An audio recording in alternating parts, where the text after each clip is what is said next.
Everyone, मैं हूँ अवनिका और आप देख रहे हैं अवनिका प्लस। आई होप आप लोग बहुत बहुत अच्छे होंगे।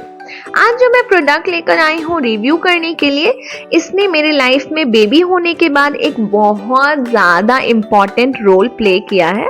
इनफैक्ट न्यू मॉम्स के लिए ये लाइफ सेवियर हो सकता है अगर आपकी ब्रेस्ट मिल्क सप्लाई अच्छी है या नहीं अच्छी है, दोनों ही केसेस में। तो ये लव लैब का है। मैं इसका मैनुअल पंप भी यूज़ कर चुकी हूँ, पर उसके बारे में मैं थोड़ा सा आगे बताऊंगी, ठीक है।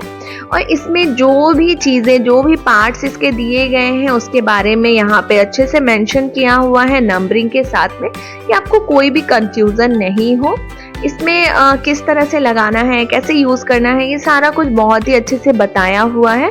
तो मैं उस पर ज़्यादा टाइम वेस्ट नहीं करूँगी बता के, क्योंकि एक बार आपको पढ़ना ही पड़ेगा यूज़ करने के पहले। मेरी फैमिली में भी एक मेंबर इसे यूज़ कर रहे हैं, तो मुझे ये तो पता था कि ये अच्छा है और मैं भी इसका मैनुअल यूज़ कर चुकी हूँ जैसे कि मैंने आपको बताया। तो मुझे ये तो पता था कि क्वालिटी वगैरह इसकी अच्छी है, लेकिन अब चूंकि इलेक्ट्रिक वाला है तो मुझे आइडिया नहीं था कि इसे यूज़ कैसे करते हैं, क्या है, कैसा है। तो फिर भी मैंने सोचा कि चलो इसे मंगा के देखते हैं। और बाकी और भी ब्रांड्स मैंने सर्च किए, उनके रिव्यूज़ पढ़े। मिक्स टाइप के रिव्यूज़ थे, नेगेटिव भी थे, पॉजिटिव भी थे, पर उन ब्रांड्स के बारे में मैं उतने अच्छे से नहीं जानती हूँ। लव लैब की बहुत सारी चीज़ें मैंने यूज़ की हैं, तो मुझे लगा कि लव लैब को ही ट्राई करना चाहिए। ट्राइड एंड टेस्टेड है इसका मैनुअल वाला भी, तो ये भी अच्छा ही होगा करके।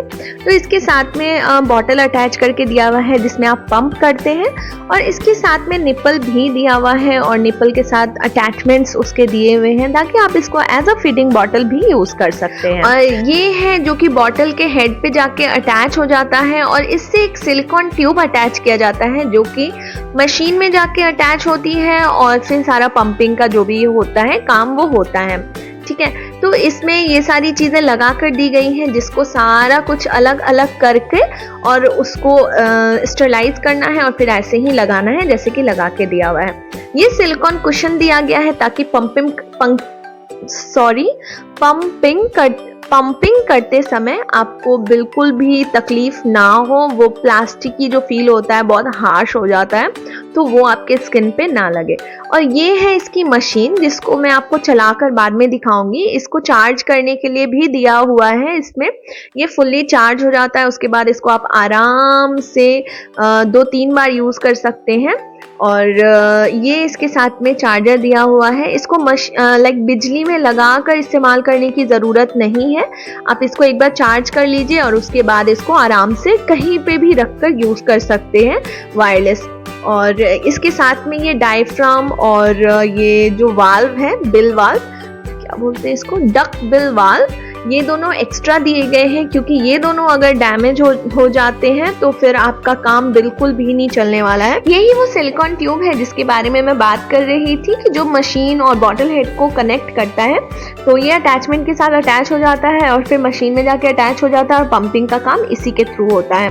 तो इसको बिल्कुल भी स्टरलाइज नहीं करना है या फिर इसको वॉश भी नहीं करना है, क्योंकि पानी की कोई बूंद एक नहीं जानी चाहिए इसके अंदर, नहीं तो ये मशीन को खराब कर सकता है।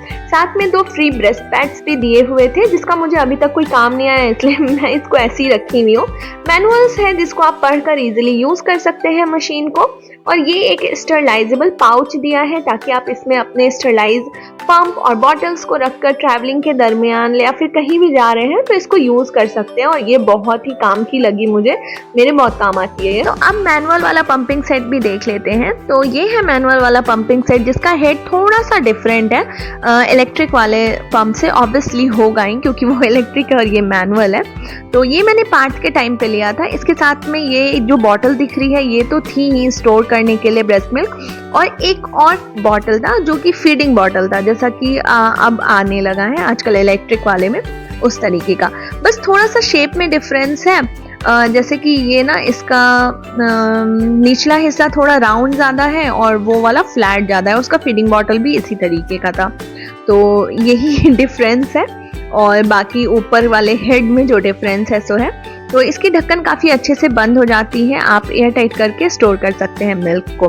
तो इसको ना पंप करने में थोड़ी सी दिक्कत होती है, लाइक पार्ट के समय में तो मैंने पूरा टाइम यही यूज़ किया, पर इसमें क्या है ना कि आपके हाथ दुखते हैं, कंधे दुखते हैं, बहुत ही मतलब आप फ्री नहीं बैठ सकते। तो इसमें भी सेम डस्ट प्रोटेक्शन कैप दिया हुआ है और सिलिकॉन कुशनिंग दी हुई है ताकि पंप करते समय उसका प्लास्टिक आपके बॉडी पे हार्श बिल्कुल भी ना हो।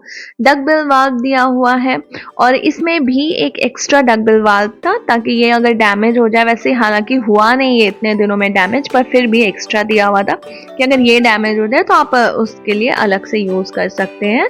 तो इन सब को अलग अलग करके मैं इनको भी स्टरलाइज करती थी।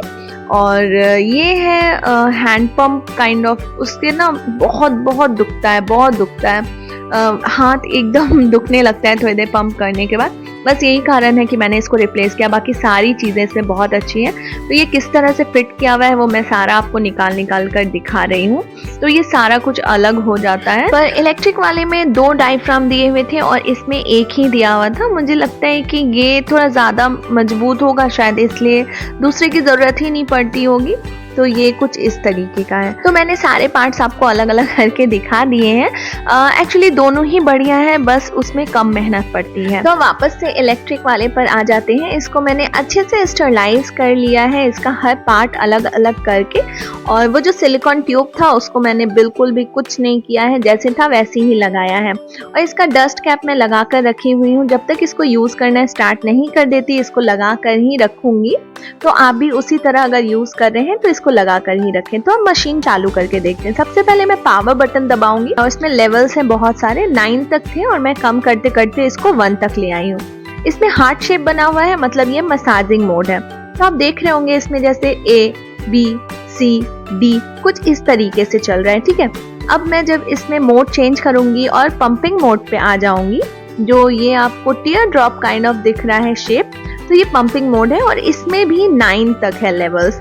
तो मैं इसको कम कर करके आपको 1 तक लाकर दिखा रही हूँ। इसमें जो है चलता है डायफ्राम, वो थोड़ा सा पॉज ले लेकर चलता है। जैसे कि अभी आप देखेंगे A, B, C, D, E, तो इस तरीके से चलता है। फिर मैं मोड चेंज कर रही हूँ तो ये जल्दी जल्दी चलने लगेगा, इसीलिए मैं बार बार आपको मोड चेंज करके दिखा रही हूँ। बच्चे जिस तरह से फीड करते हैं ये उसी तरह से स्लोली पंपिंग मोड में चलता है, उसी रिदम में, जिससे कि पंपिंग इजी हो जाए और स्मूथ रहे। तो ये इसीलिए मैं आपको बार बार करके दिखा रही हूँ कि एक फास्ट मोड है और एक एकदम स्लो जैसे बच्चे फीड करते हैं उस तरीके के मोड में चलता है। तो अभी एक्चुअल पंपिंग किस तरह से होती है ये देख लेते हैं। तो अंदर में अगर आप देख पा रहे होंगे तो देखिए वो जो डक बिल वाल्व है वो श्रिंक हो रहा है और एक्सपैंड हो रहा है, एक रिदम में हो रहा है ये, और उसी रिदम में मिल्क एक्सप्रेस होकर नीचे की तरफ आ रहा है। तो जस्ट इसी रिदम में ये पूरा का पूरा चलता है पंपिंग का प्रोसेस। तो अभी थोड़ा बैटरी के बारे में भी देख लेते हैं। तो अभी जब मैंने मशीन ऑन किया तो ग्रीन है बैटरी का सिग्नल, इसका मतलब 100% बैटरी है। और जब एक लेवल तक बैटरी ख़त्म हो जाती है तो उसके बाद ये ऑरेंज हो जाता है और फिर जब भी आपको एकदम चार्ज करना ही पड़ेगा वैसा समय आता है तो बैटरी रेड हो जाती है। तो उस समय आपको बैटरी चार्ज कर लेनी चाहिए। Thank you so much.